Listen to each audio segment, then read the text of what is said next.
বিয়ের দাবিতে 4 দিন অনশনের পর প্রেমিক সোহাগের ঘরে ফাঁস দিয়ে আত্মহত্যা করেন 23 বছরের প্রেমিকা শান্তা আক্তার।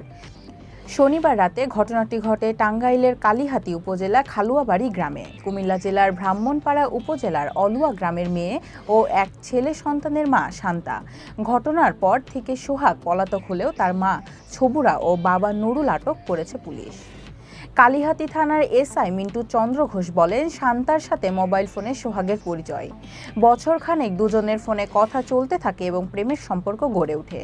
স্বামী স্ত্রী পরিচয়ে বিভিন্ন স্থানে ঘুরতেও যান তারা। কয়েক দফায় শান্তার কাছ থেকে 2 লাখ টাকা ও 3 ভরি স্বর্ণালংকার নেয় সোহাগ, কিন্তু বিয়ের জন্য সোহাগকে চাপ দিলে টালবাহানা শুরু করে। গত বুধবার থেকে সোহাগের বাড়িতে অনশন করছিল শান্তা।